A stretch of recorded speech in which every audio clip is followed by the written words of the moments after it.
डांटती, डांटना नहीं मेरे बच्चे को, तेरी हिम्मत कैसी हुई कि बच्चे को डांट रही है। माँ डर के मारी, भाई स्वामी है, स्वामी ने बोल दिया डांटना नहीं तो हम डांटेंगे ही नहीं। पता चल रहा है कि पिता ने सोचा कि हम अच्छी शिष्ट आचरण में बच्चे को लेके आएंगे, पिता ने डांटा ऐसा नहीं करना, बड़ों से ऐसे बदतमीजी से बात नहीं करना, माता पिता से ऊंची आवाज में बात नहीं करना। माता ने मेरे बेटे को चिल्लाया, तुम्हारी इतनी हिम्मत, रुको रुको, शाम को खाना नहीं बना के तुम मेरे बेटे को डांटते हो। पर गलत बात है, अगर कोई आपके बेटे को शिक्षा दे रहा है, उसके लिए वो चिल्ला रहा है तो उसे कहिए, बड़े हैं अगर बोल रहे हैं अच्छे के लिए बोल रहे होंगे, मुंह नहीं चलाना है। क्योंकि अगर आपने आज छोटी सी उम्र में शिक्षा नहीं दी तो बड़े होकर वो सुनेगा क्या आपकी? आपको क्या लगता है? आपको ऐसा लगता है कि आप उस बच्चे को प्यार से समझाओगे, बेटा ऐसा मत करना, लाल ऐसा करना नहीं, तो वो नहीं करेगा, तो भी करेगा। क्यों करेगा? हमने भी कथा में बताया था कि एक दिन छूट रहे थे पाप करने के लिए, कहे कि जाओ छूटे आज पाप ही पाप करो, तो इंसान पाप करेगा कि नहीं? बताइए, पाप करेगा या नहीं? करेगा, और जरूर करेगा। क्योंकि अगर पानी को फैला दिया जाए तो वो फैल जाता है, वैसे ही पूरा ध्यान जो फैलाव पर जाता है पानी की, कि पानी फैला है, उस फैलाव पर ध्यान जाता है, वैसे ही मनुष्य निश्चित ही पाप करेगा। तो जब बच्चे छोटे होते हैं, और एक बात बताती हूँ, और इसको अपने जीवन में उतार लीजिए, लिख लीजिए, और नहीं तो अपने चित्त में इस बात को बैठा लीजिए कि छोटे बच्चे जितने छोटे उतने खतरनाक। बच्चों को साथी से पहले बिठा दीजिए, जो घूम रहे हैं इधर उधर उन्हें बिठा दीजिए, बैठा दीजिए। जो बच्चे अच्छे से कथा सुनेंगे उन्हें यहाँ से चॉकलेट दी जाएगी। ये देखिए हमने चॉकलेट भी रखी है, पूरी व्यवस्था के साथ चलना पड़ता महाराज। आज को आप सिखाओगे तो हम कह रहे हैं कि बच्चे जो जितने छोटे उतने खतरनाक। अब आप बोलेंगे देवी जी क्या बता रही है, बच्चे खतरनाक होते हैं कोई? वो तो बड़े प्यारे होते हैं। यही कहेंगे कि बच्चे तो बड़े प्यारे होते हैं, बच्चों को कह रही कि खतरनाक होते हैं, इनको कुछ नहीं आता। तो महाराज एक बात याद रखिएगा, बच्चे सोखते, जैसे सोखता है ना कोई चीज किसी को, कोई कपड़ा पानी फैल जाए, वहां कपड़ा फेंक दो तो पानी को कैसे सोखता है वो, बच्चे वैसे होते हैं। अब आप कहोगे कि आप कह रही हो बचपन से सीखा, तो क्या डांटे हम बच्चों को, चमका दें? अरे चमकाओ नहीं, पर प्रेम से उन्हें बोलो तो, समझाओ तो कि बेटा ये नहीं करना है, ऐसा करने से ऐसा होगा। अगर आपके बच्चे आपके सामने आपके दादा दादी को गलत कहते हैं या बड़ों से गलत बात करते हैं, या अपने से छोटे भाई बहन है, लोगों को तो मैंने अपनी बहनों को गालियां देते सुना, तो हमने कहा बहनों को गाली दे रहे हैं, नरक के गामी पड़े, नरक जाना पड़े। किसी को गाली देना वैसे ही गलत बात है, पर बहनों को गाली दे रहे हैं, माओ को गाली दे रहे हैं लोग। दूसरों को तो छोड़िए, अगर जो माता और बहनों को गाली देने पर चले आए तो वो दूसरों को क्या नहीं बोलते होंगे महाराज। तो आप कह रहे हैं कि बच्चों को आप कह रही हो कि डांटे नहीं, चिल्लाए नहीं, प्यार से समझाए नहीं, पर अगर आप छोटी सी उम्र में अगर वो बदतमीजी करते हैं, बहन हो, माता पिता हो, घर के बुजुर्ग हो। अभी हमने बीच में देखा एक बड़े सज्जन पुरुष हैं, उनके घर में माता जी पैरालाइज हैं, उनको लकवा लग गया है। हम किसी कारण से मिलने गए, संत सभा थी उस दिन हमारी, तो उनकी बड़ी इच्छा थी कि हम उनके घर एक बार पहुंचे। उन्होंने बहुत आग्रह किया कि आप एक बार पधारिए, आप आ जाए तो बड़ा धन्य हो जाए, पूरा परिवार हमारा घर धन्य हो जाए। नया घर बना है, बहुत बड़ा घर है, बहुत धनी लोग हैं। तो हमने कहा आप इतने प्रेम पूर्वक हमें बुला रहे हो तो आपके निवेदन को स्वीकार कर हम जब संत सभा होगी तब हम आएंगे। हम गए हैं तो महाराज बड़े अच्छे, बड़ा परिवार, बहुत सुंदर, बड़े अच्छे लोग, पर वहां क्या देखते हैं कि जो माता जी है वो लकवे से परेशान, उन्हें लकवा लग गया है। छोटा सा बच्चा है उनके घर, वो बच्चा आया है और दादी बैठी है उसकी और आकर उसे मार रहा है। दादी भी कह रही अरे बेटा मत मारे, बेटा मत मार, बेटा मत मार, लग रही है बेटा मत मार। और माता पिता कहते बच्चा है दादी के साथ ऐसे खेलता है। बच्चा तो मम्मी पापा कुछ बोल ही नहीं रहे। थोड़ी देर बाद गया, खेलते खेलते पानी लेकर के आया, ग्लास में पानी पी रहा है। बड़े लोग बड़ी बात, कांच की ग्लास बड़ी सुंदर, पानी फ्रिज का, और पानी पी रहा है और आया और अपनी दादी के मुंह पर पिचकारी मार दी। अच्छी बात है, वात्सल्य की बात है, अच्छी बात है। मम्मी नहीं नहीं नहीं दादी बेटा ऐसा नहीं करते, गंदी बात, ऐसा नहीं करते, गलत बात है, ऐसा मत करो। पर वो बच्चा नहीं माना, बहुत देर इधर उधर खेला और उसके बाद तीसरी बार आया और वो जो ग्लास वहां पर रखी थी वो पानी लेकर उनकी दादी के ऊपर ही डाल दिया। वो तड़प उठी है, मेरे सामने की बात है कि वो तड़प उठी है, क्योंकि जिन्हें लकवा लगा होता है उन्हें पानी का एक बूंद भी लग जाए तो शरीर को समस्या होती है। बच्चे ने पहले तो मुंह से पिचकारी मार दी पानी की, फिर पानी भी फेंक दिया, और जब दादी ने कहा ना अरे तू बहुत मार रहा है मुझे, रुक तेरे पापा को बताती हूँ। बच्चे को बोलना नहीं आ रहा है महाराज, बच्चे ने उठाया खिलौना और दे मारा दादी को, और दादी है पैरालाइज हाथ से भी और पैर से भी, बोलते भी ढंग से हो नहीं रहा है। उन्हें चिल्ला रही है कि बेटा देख तो मार रहा है, बेटा देख तो भैया मार रहा है।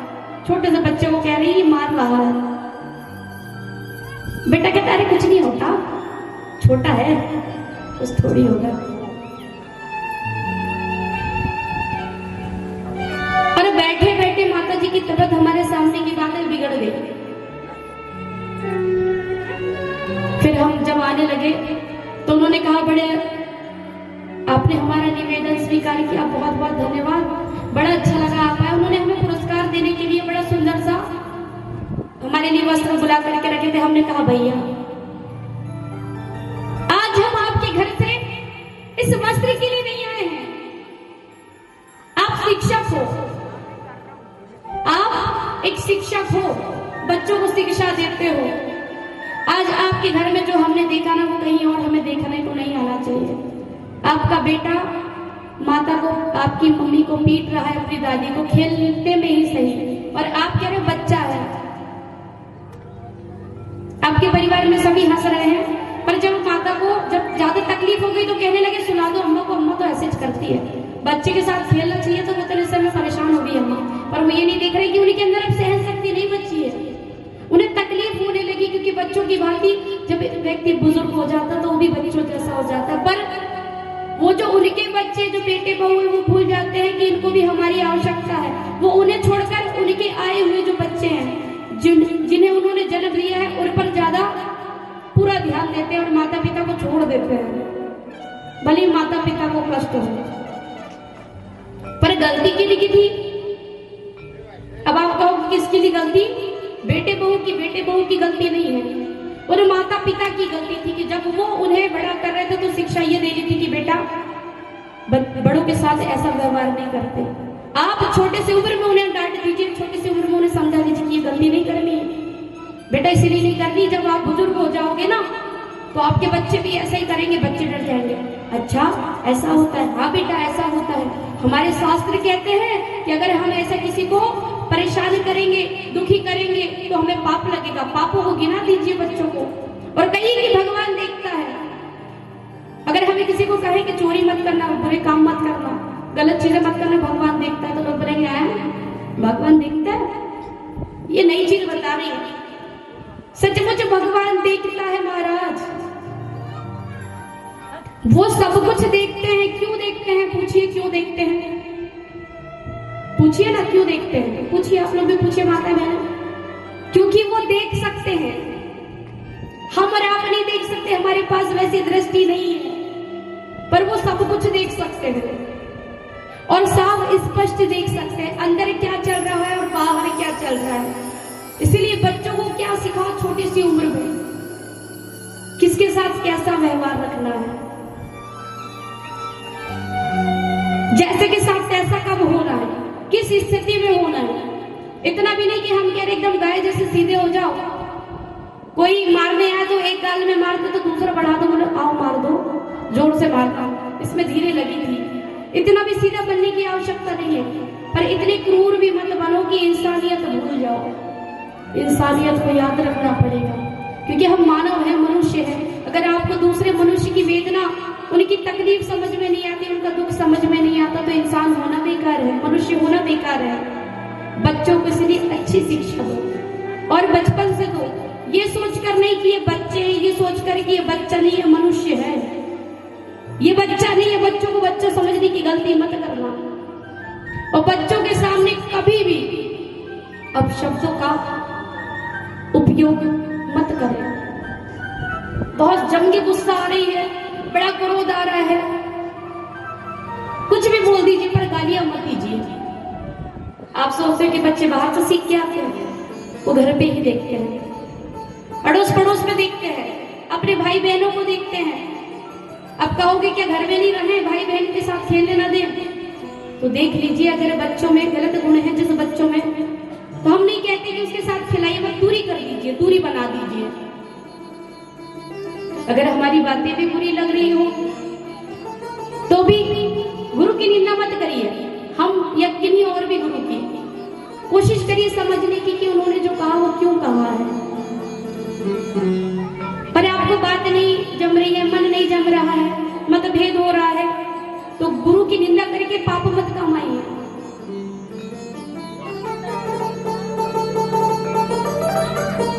बल्कि दूरी बना लीजिए। एक कथा प्रवक्ता होने के नाते बता रहे हैं, और नहीं समझ में आए तो पूछिए, आपने ऐसा कहा था, इसका क्या मतलब हम निकाल सकते हैं।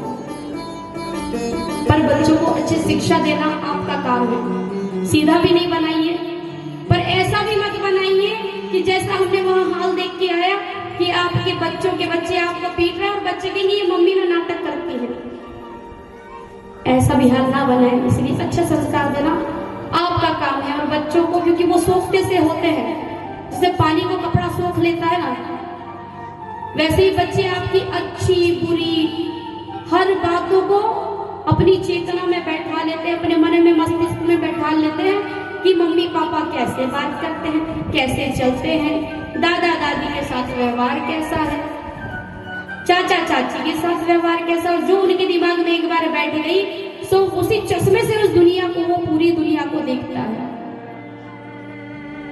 कलयुग का प्रभाव है। अभी देखिए कथा चल रही है, अभी मुझे पता है, ज्यादा तो नहीं जानती, पर बहुत सारे लोग जो कथा सुनने आ सकते थे, पर आएंगे क्यों नहीं, क्योंकि उनकी चेतना में विधाता नहीं है, बुद्धि नहीं दी अभी कि वो इन बातों को ग्रहण कर सके। ग्रहण करने की जिस दिन क्षमता आएगी, तड़प उठेंगे कथाओं को सुनने के लिए। जो आप लोग आकर यहाँ बैठकर सुन रहे हो, ना जाने किस जीवन का, किस पुण्य का प्रताप है, कितनी सहन शक्ति आप नहीं, कितनी देर बैठ करके आप कथा सुन ले रहे हैं। क्योंकि एक आसन में बैठना भी बहुत बड़ी बात है। जब तक मन एकाग्र न हो, आप एक आसन में इतनी देर बैठ सकते हैं भला? और कुछ तो उम्र में, इस उम्र में है कि ज्यादा देर वो नहीं बैठ सकते, वो भी जमीन पर परीक्षित की बात थी, ये तो बहुत बड़ी बात है। लोग सोफा भी लगा दे तो नहीं बैठ सकते, मखमल के गद्दे लगा दे तो भी बैठ नहीं सकते, पर आप बैठकर सुन रहे हैं। ये उनकी कृपा नहीं है तो क्या है? पर आप सोच रहे होंगे अच्छा भगवान की कथा सुन के क्या हो जाएगा। कुछ लोग सोचते हैं कि अच्छा इतनी बड़ी बड़ी बातें बताते हैं, तो देखिए वो एक ऐसी ऊर्जा का संचार है, वो एक ऐसी एनर्जी कहें, ऐसी ऊर्जा कहें कि उनके प्रभाव में आने से, उस प्रभाव में आने से आपके अंदर जो नकारात्मकता है, बुराइयां हैं, वो वैसे ही नष्ट हो जाती है, खत्म हो जाती है महाराज। जैसे सूर्य की किरणें आप पर पड़ रही है, बड़े सरल शब्दों में बता रही हूं, क्योंकि एक कथा प्रवक्ता वैसा होना चाहिए जो सुनने वाले श्रोता हो, उनके समझ में आ